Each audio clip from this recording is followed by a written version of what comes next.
Hello friends, आज की ये वीडियो बहुत ही ज़्यादा यूजफुल होने जा रही है क्योंकि आज की इस वीडियो में जो हम सेंटेंसेस देखेंगे उनका यूज़ हम करते हैं स्टोरी बनाने में।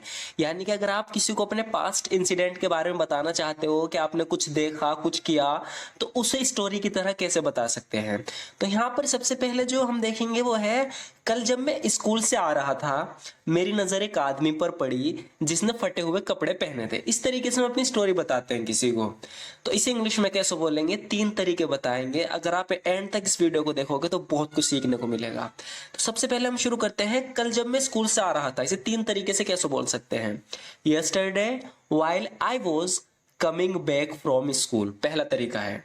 Yesterday while I was coming back from school, यानी कल जब मैं स्कूल से वापस आ रहा था। या आप कहोगे as I was returning from school yesterday.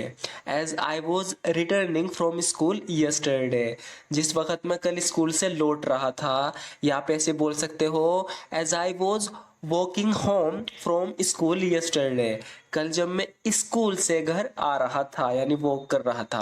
तो ये 3 तरीके हैं। हम इन्हें पूरे पूरे सेंटेंस को देखते हैं, बताया क्या जा रहा है। यहाँ कहा जा रहा है कि कल जब मैं स्कूल से आ रहा था मेरी नजर एक आदमी पर पड़ी जिसने फटे हुए कपड़े पहने थे। इंग्लिश में बोलेंगे, yesterday while I was coming back from school I so a man. तो यहाँ पर हम कह रहे हैं कि आई सो अ मैन, यानी मैंने देखा, मेरी नजर पड़ी उस पर। आई सो अ मैन, मैंने एक आदमी को देखा वेयरिंग टोर्न क्लोथ्स, जिसने टोर्न क्लोथ्स पहन रखे थे, यानी फटे हुए कपड़े।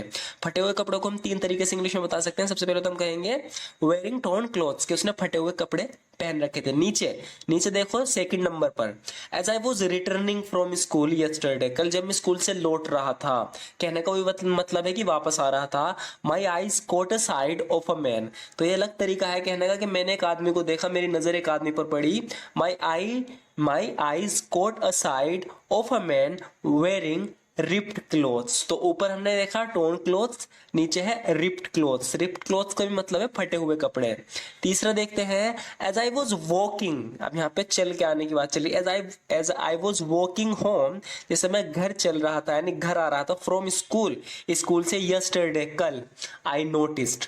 तो यहाँ पर हमने देखने के लिए किसका यूज किया, नोटिस का। तो इसी तरीके से हम अपने आइडिया को अलग अलग तरीके से इंग्लिश में बोल सकते हैं। I noticed a man in ragged clothes, जैसे रेग्ड क्लॉथ्स भी बोलते हैं। आगे होगा, मैं उस आदमी के पास गया और उससे पूछा। इसे अलग अलग तरीके से कैसे बोलेंगे। सबसे पहले, जब भी आपको किसी को बताना हो कि मैं उसके पास गया, या तो हम कहेंगे I went up to that man. अगर आदमी की बात चल रही है, I went up to that man, यानी मैं उस आदमी के पास गया एंड आस्क्ड हिम, और उससे पूछा। या हम कहेंगे I walked up to that man and asked him, मैं उस आदमी के पास गया। यहाँ पर भी वो ये बस चल के जाना गया और उससे पूछा। या थर्ड में हम कहेंगे अप्रोच का यूज करेंगे, मैंने उसे अप्रोच किया। अप्रोच किया मतलब उसके पास गया। आई approached that man and asked. तो देखो, एक ही बात को हमने 3 तरीके से बोल दिया। यहाँ पर मैं उस आदमी के पास गया और पूछा, I went up to that man and asked him. I walked up to that man and asked him. I approached that man and asked him. यानी मैं उस आदमी के पास गया, मैंने उस आदमी से पूछा, तुमने फटे हुए कपड़े क्यों पहने हैं। इंग्लिश में बोलेंगे, I asked that man why you are wearing torn clothes.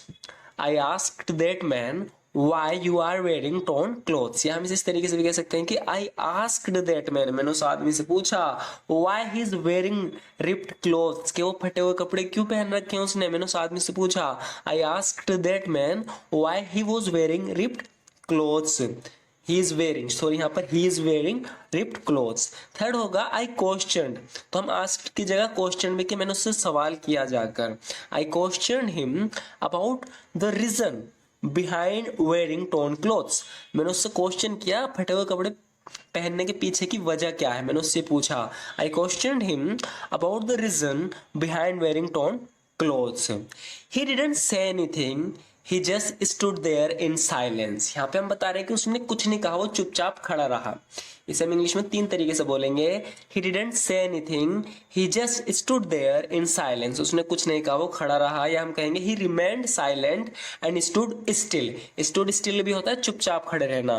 बताया है कि ही रिमेन्ड साइलेंट, यानी वो चुप रहा, एंड स्टूड स्टिल, और बिना हिले ऐसे ही खड़ा रहा।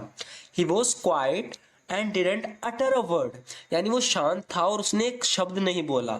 Didn't utter a word, he was quiet and didn't utter a word, वो शांत था, उसने एक वर्ड भी नहीं बोला। तो इस तरीके से हम अपनी इंग्लिश को इम्प्रूव कर सकते हैं।